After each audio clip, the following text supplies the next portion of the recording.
Also, für alle, die jetzt live auf Facebook da eingeschaltet haben heute, erstmal hallo und herzlich willkommen. Wir sind, wie gesagt, live auf Facebook. Wir haben euch schon gesagt, dass wir ein Q&A mit Linkin Park machen. Und dafür haben wir schon mal gesagt, ihr sollt uns doch eure Fragen schicken. Das habt ihr auch fleißig getan und ich habe die hier aufgeschrieben und werde jetzt Fragen stellen. So I just said we're live on Facebook and we ask your fans what they want to know about you. So we got some questions. Oh boy. So starting with Lisa, she wants to know how is it like to be in a band for almost 2 decades? His name is Mike, not Lisa. Thank you, Joe. Well, as the only band member named Lisa, it's been a tough road because everybody has always thought my name was Mike, and up until this point, I feel like I've been living a lie.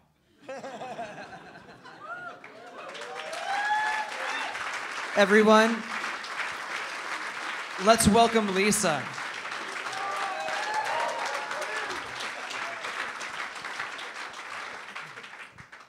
I'm glad that we got that settled. Good.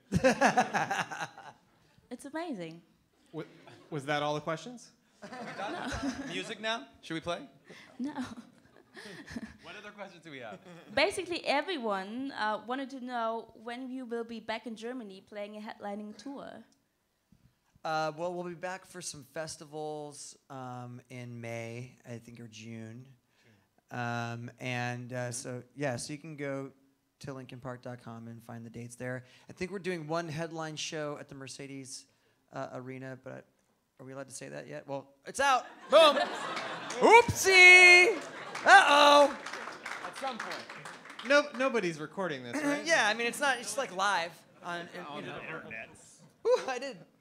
And so we'll be back then. And of course, that won't be the first time we come to Europe or Germany on this touring cycle. We're gonna make a big world tour, and I'm imagining the next time we come back to Europe will be a proper headline show, so it'll be really exciting. Yeah. Right. So keep your eyes peeled on the linkinpark.com. And on Facebook. The Facebooks. And on Snapchat, maybe. Yeah, the Snapchats, the Facebooks, the Twitters, the Instagrams. You can Googles it, You can Google the YouTubes. I got all sorts of stuff on there. If you ever need to know anything, just Google the YouTubes. What else do we have? Christopher asked if you're still stage fright. I had the funniest. I'm gonna hold that for you because I feel it's like weird and Sony does it. I had the funniest stage fright. A few months ago, my kids, actually my son was when he was in first grade. The class was doing they were studying the planets, and they were doing a rap about the planets. And the teacher told me in between before class one day, she said, the kids are having a really hard time staying on beat, and could you come in and help them, give them a rap lesson? And I was like, okay, I'll do that. I came in and we did their little planet rap together and everything, and I was helping them with, because the hard part was they were taking turns, each group had to they had coordinate. And so we did the thing, and then in the middle of the whole thing, I'm like, so you guys, how are you feeling about your performance? You feel, do you have any questions? And this girl put her hand up and she's like, yeah, Mr. Mike, rap for us, please. And I was like, what? And she's like, I want you to rap right now. And I told her that was the worst stage fright I've had in 15 years. A bunch of first graders telling me on the spot, okay, monkey, do the thing. Do the thing. But did you do a good job? No, I was terrible. I was not prepared to rap in front of first graders. That is an entirely different audience than I am used to. So on that note, who wants to hear Mike rap right now? Just kidding. Just kidding. Oh. He said, just kidding. I know you don't want me to. That goes without saying. No, rap now. What's the next question? Mike, I have it right here. In the form of a rap. Mike. Yo. Can you rap for us right now? Yo, yeah. No, I can't do it. I'm not. I actually had. We're not first graders, sorry. I had a similar thing with that recently with is my daughter who's in kindergarten, but I was going in to do like a music presentation, so I brought in a violin, a guitar, a cello, and a bass. I was playing different stuff on each one. But my whole pressure with that was, for some reason, I got roped into like community servant week, when the other dads that were coming in were all like firefighters or policemen that were letting the kids turn on like the sirens in their car and like play with the taser. and then That's awesome. yeah, right? They didn't get to taser each other, but they got to like. It's America. That's America. Yeah, you guys don't do that over here? Yeah, here's the handcuffs, here's the gun, here's a taser, here's a nightstick, guys. Have fun. Everybody here is at least 6 years old, right? Okay, you're fine. Yeah, so I had to compete with that, which I felt like by the end of it, I think I closed covering a Taylor Swift song on my acoustic guitar and singing it for them. And I think You sang too? Do you want me to sing right now? Yeah, you want me to do it? Next question. Dave, would you mind singing the Taylor Swift song, please, for us? I would love to, but we don't have a guitar here. I don't. I have one in the van. Oh, okay, let's go. There's get one in the van. Go get it. Like, for real, I have one in the van. It was We're Never Getting Back Together. That was the song I covered. So Nice. Which one is that? you That's can a find nice- that on YouTube. How does that one go? Well, we just take Mac's question. Okay, next one. Next question is Mac's question. Max asks, do you get recognized a lot on the streets by fans? Only when he's with me. True story. People are like, hey, can you take a picture of me and Chester? Yeah, that's and right. then he's like, hey, I'm like, oh, that's Mike. They're like, whoa. Nico wants to know, are there any other feature artists on the album? I think we can say, well, you guys know. Listen. You guys know that Kiara is on Heavy. We actually do have another song called Good Goodbye, which we weren't planning. I mean, like, we weren't planning to release this information, but it got out anyway, so we can tell you guys that. I may have accidentally said something. It actually and it showed up on one of the like streaming services or something. Like the words all just popped up. It was a song called Good Goodbye, and we've got Pusha T and Stormzy on that track. So that's a lot of fun. It's obviously not a rap song or anything. But also, you know, there's some like collaborators on the album that are musical collaborators too. I don't think those are ones that you guys would recognize as much. But you know, it was for us. It was really fun to like work with other folks from different walks of life and who make music different ways. In fact, this was an album where, whereas normally on other albums I've worked in Pro Tools a lot. We were like, I mean, I bet I was starting to count up like how many different types of music software we used on this album. It was like a dozen different, maybe more. I mean, if you start counting all plugins and stuff, but it was like really crazy in terms of like how the stuff we used to make the record, because there were so many people, like, you know, fun people that we worked with and fun ways of working. Yeah. Sounds great.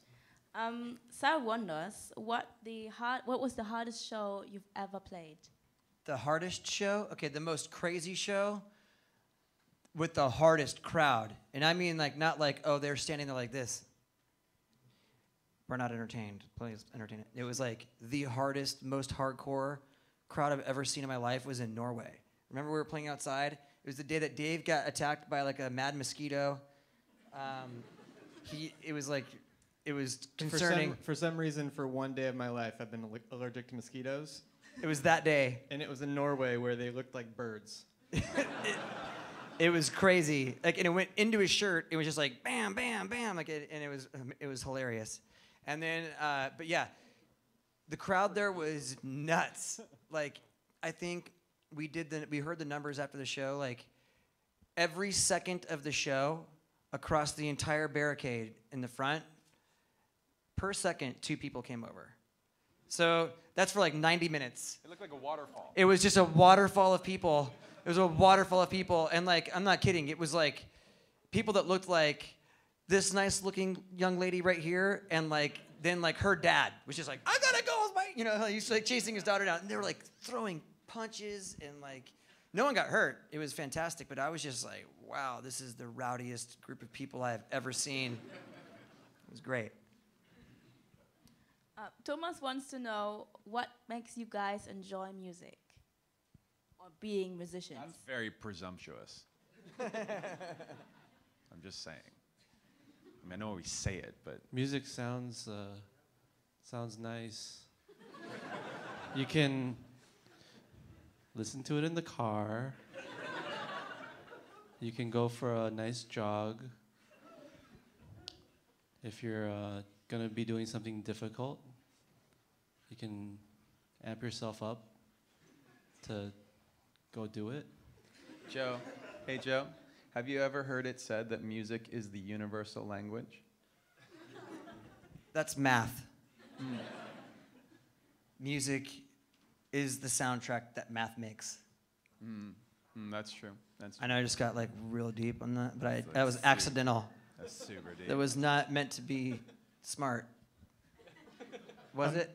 A mirror. No, don't needs worry, it was not. You didn't achieve that. Music can be for everyone, or it could be for yourself. That's deep. A mirror needs a friend to see itself. Okay, thank you guys. I think we're gonna wrap this up. last question, please.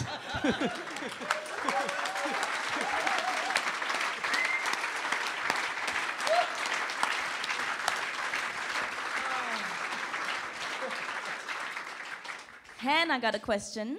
The mirror Next thing to- I just made up this morning. I just made that up this morning, and it might be the jet lag. Maybe. Or it's really smart. Okay, again, we're gonna. Hannah wants to know what you like to do besides touring or recording records or listening to music. Make children. That's true. That's true. You do. And that's shocking. Some people went, oh, who does that? Publicly even saying it out loud sounds disgusting. It does sound disgusting. And it is. It's really gross.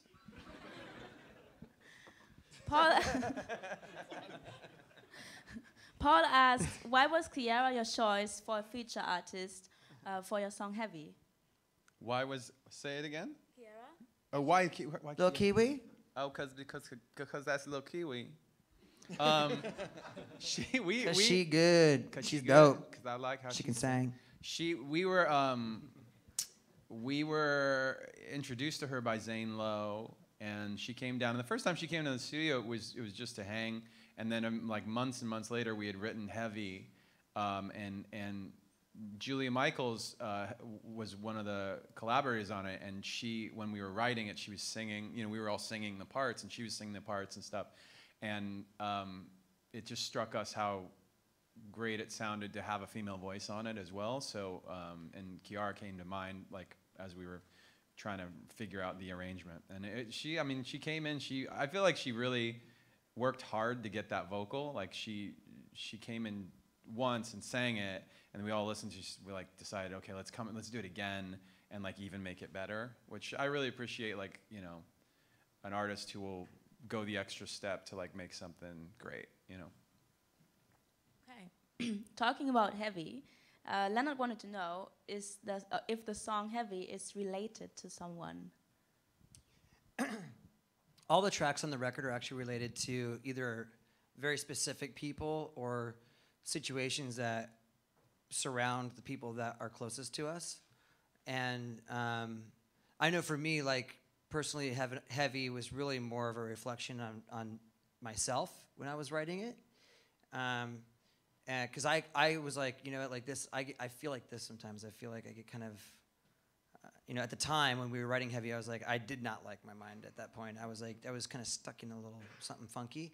And so, yeah, but I mean, the whole record literally was written, you know, from conversations we were having with each other about our lives and the people that are in our lives. And yeah, so I'm not going to name names, you know, like Mike or Joe, but some of the songs may have been about Mike or Joe. You know, I'm not sure, or Dave. But not Rob. I don't really know Rob. I didn't even. I met him today actually. So. Hey, how you doing, Rob? He plays drums in our band. Oh, cool. drums are behind me, and I'm always looking forward. So like I don't even know what's happening back there. You never look back, Chester. But I'm there for you, man. Thanks, dude. You always got my back. Yeah. The next question is from Katrin. Why did you choose this title for your record, and what does it mean? One More Light was actually a song that we wrote. The moment when it happened, we had a friend in his name is Egg, and his real name is Francis White, but his friends don't call him Francis, he'll kill you. His friends grew up calling him Egg White, but he had flown all the way in from London, and he never comes to LA. He like hates LA, but he came into LA to write with us, and he was staying till a Friday. And right before he got there, we found out that a friend of ours who had worked actually at Warner Brothers, who'd worked on our records for forever, had passed away. And so her funeral was on Friday, and we had this, like we wanted to be there, but also like we didn't want to have like, Egg go home early or have him be wasting his time in LA. So we decided Brad went to the funeral, and I went to the studio. And when I went in that day, I mean, rewinding a moment, it's like every song, like Chester said, every song started with a conversation, which is actually different for us. Like normally we write music first, and then the music inspires the lyrics. But the thing that was different about this album is that every song started with a concept. It started with the words. And this day, it was like the only thing that we could write about is, her passing away. And actually, it related to a lot of the guys in the band. We've had a family members and friends pass away in the last few years. So I said, I know this song is gonna be like, it's potentially gonna be a downer. It's gonna be kind of like, I don't even know if we can put something like this on the record, but we'll just write it. It's the only thing that I feel like doing. The only thing I can do today. And so we wrote the song, and it is about loss, but the most important line in it is about connection, because the chorus goes, who cares if one more light goes out in a sky of a million stars? And the punchline is, I do. And the reason I think when I played it for the guys, there was a really emotional reaction. I feel like I personally really, when I hear the song, it really connects me to, for example, my aunt, who was like she was like the matriarch of our family. And I know that when that happens and somebody passes away, like nothing can make it better. But the thing that you can do as a friend or a family member or whatever is to reach out to somebody and say, hey, I'm thinking of you. I care, And I think there's something about that that's like a part of our band, that the bond between the guys is that way, and has been like, our bond has been growing. I feel like it's even tighter as we get older. And similarly, like I feel like that's part of the relationship between our band and the fans, right? It's not just about us or like our music, it's about the community of the whole Linkin Park culture. And sometimes it's about the fans like connecting with one another, right? So that's much bigger than us. And that's all of that rolled together is kind of why we chose that song as the title of the album. Thank you. And last question is about inspiration too, from Manuela. What was your inspiration for the song Battle Symphony? Well, I think, on the record we talk a lot about these really difficult situations, things that kind of can feel like, like in Heavy, for example, that song's about being, stuck in a pattern of behavior or a pattern of thought. It's like, I don't know about you guys, but most of my suffering comes from what happens inside my head. It has nothing to do with anything else, and nobody can save me. Obviously, the title says it all. There's all these different songs about this struggle, and I think Battle Symphony, at least for me, is the track where it's like, what? Life is tough, and like, I don't have all the answers, but and I'm kind of broken, but I'm gonna pick the pieces up, and I'm gonna put them back together, and I'm gonna fight. I'm gonna fight for my sanity, for my relationships, for my lust for life, for just anything, like being able to take on life on life's terms, and And that's, for me, that's what that song kind of represents. Okay. One more, because it's quite interesting to end it, because we're in Germany. Jenny wants to know, do you listen to any German bands? David Hasselhoff, he's amazing.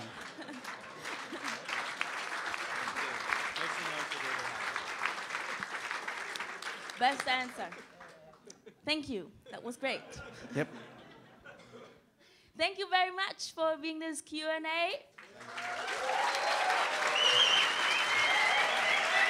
Ich hoffe,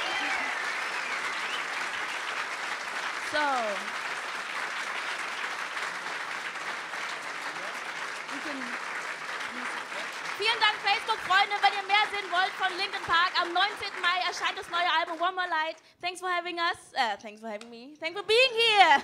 Thank you. It was amazing. Have a great day. You're adorable.